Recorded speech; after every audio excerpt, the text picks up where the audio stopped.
كلنا بنستخدم الواي فاي وبنحس إن كل حاجة بتحصل في الهواء، بس الحقيقة مختلفة تماماً.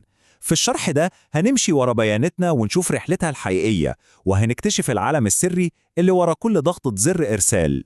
طيب، خلونا نفكر فيها سوا. لما بنضغط إرسال، إيه اللي بيحصل بالظبط؟ إحنا هنمشي ورا بت بيانات واحد بس، من أول ما بيطلع من الجهاز لحد ما يوصل، عشان نفهم إزاي عالمنا الرقمي ده بيتحرك فعلاً. وهنا يجي دور بطل قصتنا، الفيزيكال ميديا أو الوسيط المادي. ببساطة شديدة، ده هو الطريق الفعلي، الطريق المادي اللي بيمشي فيه كل بت من بياناتنا وهو مسافر من جهاز للتاني.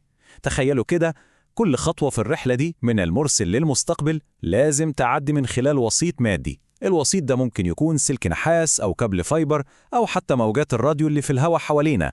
طيب، الرحلة دي بتبدأ منين؟ أول خطوة هي الخروج من الجهاز نفسه. المرحلة دي اسمها شبكة الوصول أو الأكسس نتورك، ودي ببساطة هي الوصلة المادية الأولى اللي بتاخد البت بتاعنا من اللابتوب أو الموبايل وتوصله لأول راوتر في سكته. وهنا البت بتاعنا بيقف قدام أول مفترق طرق. ممكن يسافر عن طريق خطوط التليفون النحاس القديمة اللي هي تقنية ال DSL، وده بيكون خط مخصص ليه.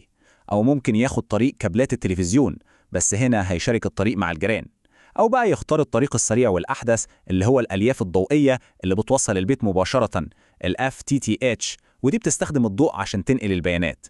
يعني في الآخر البنية التحتية المادية هي اللي بتحكم كل حاجة. أول ما البت بتاعنا يطلع من شبكة الوصول، بيدخل على طول على اللي نقدر نسميه الطرق السريعة للإنترنت. وهنا سكته بتتقسم لنوعين مختلفين تماماً، وسائط موجهة ووسائط غير موجهة. والفرق بينهم بسيط جدا. في الوسائط الموجهة الموجات بتمشي جوه حاجة صلبة زي الأسلاك والكابلات، يعني ليها طريق محدد. أما بقى في الوسائط غير الموجهة فالموجات دي بتنتشر بحرية في الهواء أو في الفضاء، زي الواي فاي والأقمار الصناعية بالظبط. تمام، خلونا ندخل في تفاصيل أكتر، ونبدأ الأول بالمسارات السلكية اللي بتشكل حرفياً العمود الفقري للإنترنت، اللي هي الوسائط الموجهة. البت بتاعنا غالباً هيمشي في واحد من 3 أنواع كابلات. الأول هو الأسلاك النحاسية المجدولة، ودي أكتر حاجة منتشرة وبنشوفها في خطوط التليفون والشبكات المحلية. النوع التاني هو الكابل المحوري اللي بيستخدم في التلفزيون والإنترنت، وده عبارة عن موصلين نحاس جوه بعض. والتالت هو كابل الألياف الضوئية أو الفايبر، وده عبارة عن شعيرات زجاجية رفيعة جدا بتنقل نبضات ضوء.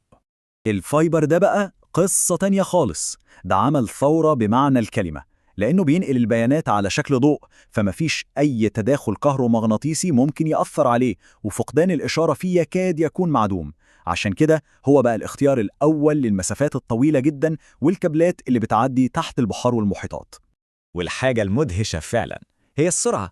تخيلوا بس إن شعرة فايبر واحدة أرفع من شعر الإنسان، تقدر تنقل بيانات بسرعة توصل لأكتر من 100 جيجا بت في الثانية. القدرة الخارقة دي هي اللي بتخلينا نقدر نتفرج على أفلام 4K ونتكلم فيديو مع أي حد في العالم في نفس اللحظة. ده فعلا العمود الفقري لعالمنا الرقمي الحديث. طيب، كفاية كلام عن الأسلاك، خلونا ننتقل للجزء الثاني من الرحلة ونشوف إزاي البت بتاعنا بيسافر في الهواء من غير أسلاك. هنا بقى عندنا طريقين أساسيين. الأول هو موجات الراديو الأرضية، ودي بنستخدمها للمسافات القصيرة. فكروا في الواي فاي اللي بيغطي كام متر في البيت، أو شبكات الموبايل زي ال 4G وال LTE اللي بتغطي كيلومترات. أما الطريق الثاني فهو عن طريق موجات راديو الأقمار الصناعية اللي بتنقل الإشارة لمسافات أبعد بكتير وعبر الفضاء. وحتى في الفضاء في اختيارات. عندنا الأقمار الصناعية الثابتة، ودي بتكون على ارتفاع خرافي حوالي 36 ألف كيلومتر، وبتفضل ثابتة فوق نفس المكان على الأرض، بس مشكلتها أن المسافة دي بتعمل تأخير ملحوظ في الإشارة. والنوع الثاني هو أقمار المدار المنخفض أو LEO، ودي بتكون أقرب بكتير للأرض وبتلف حواليها، وعشان كده التأخير في الإشارة بتاعتها أقل. تمام، بعد كل ده خلونا نجمع الصورة الكاملة ونلخص الرحلة المدهشة اللي عملها البت بتاعنا. أهم حاجة نفهمها إن أي عملية إرسال واحدة بتستخدم خليط من كل الأنواع دي بمنتهى السلاسة. يعني تخيلوا معايا السيناريو ده، البيت بيطلع من اللابتوب عن طريق الواي فاي، يعني وسيط غير موجه، وبعدين يدخل في كابل فايبر واصل للبيت وده موجه. بعدها يقطع البلد كلها عن طريق كابلات الفايبر العملاقة بتاعت شبكة الإنترنت الرئيسية، برضه موجه. وممكن يوصل لمنطقة بعيدة عن طريق قمر صناعي غير موجه. وفي الآخر خالص يدخل مركز البيانات ويوصل للسيرفر عن طريق سلك نحاس عادي موجه. رحلة معقدة جدا.